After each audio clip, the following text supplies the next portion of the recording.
नोटांचे bundle असलेले हे box पहा.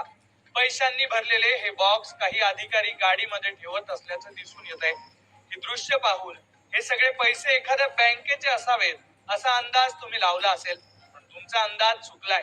हे पैसे कुठल्या बँकेचे नाहीयेत, तर ते एका लाचखोर जिल्हाधिकाऱ्याच्या घरात सापडलेलं घबाड आहे.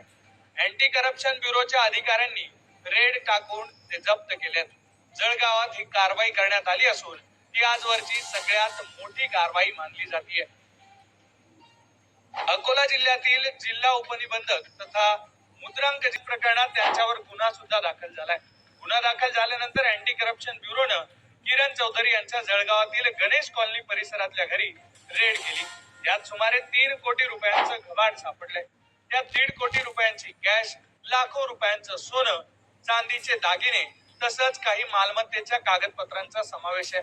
एवढी मोठी कॅश पाहून एसीबीचे अधिकारी सुद्धा चक्रावले होते. त्यांना नोटा मोजण्यासाठी चक्क मशीन आणावं लागलं होतं. या लाचखोर अधिकाऱ्याच्या घरात नेमकं काय काय सापडलंय ते सविस्तर पहा. एसीबीच्या हाती किती घबड लागलं.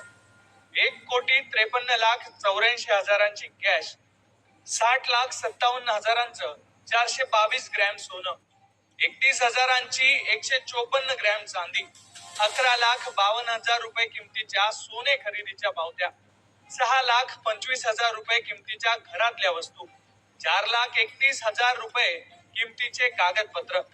लोकसेवक किरण पुरुषोत्तम चौधरी सह जिल्हा निबंधक तथा मुद्रांक जिल्हाधिकारी वर्ग 1 अकोला यांच्यावर दिनांक 26/6/2026 रोजी अकोला येथील सिटी कोतवाल येथे भ्रष्टाचार प्रतिबंधक अधिनियम गुन्हा दाखल झाला होता.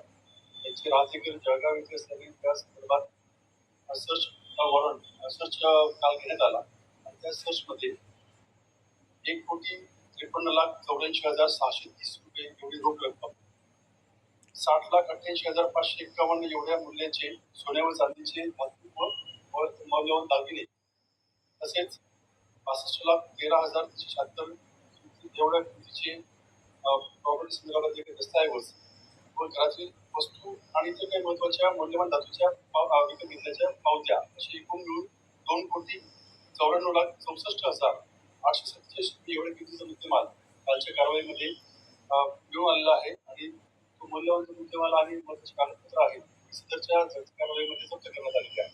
सदरची कारवाई जी आहे ती नाशिक जिल्हा युनिटचे अधिकारी व कर्मचारी यांनी संयुक्तपणे केलेली आहे आणि याचा पुढचा तपास हा अकोला लाचलुचपत विभाग युनिट अवस्थेतील अधिकारी करेल.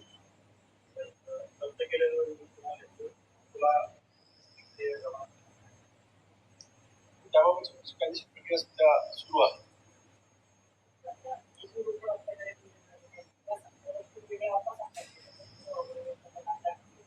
सध्या तरी त्याबाबत तपास जो आहे अकोला युनिटकडे सुरू असल्या कारणाने त्याबाबत तपासाची आवश्यक कायदेशीर कारवाई. धक्कादायक बाब म्हणजे किरण चौधरी यांच्यावर अकोल्यात लाच प्रकरणात गुन्हा दाखल झाल्यानंतर अँटी करप्शन ब्युरोची टीम त्यांच्या जळगावातल्या घरी झडती घेण्यासाठी गेली होती.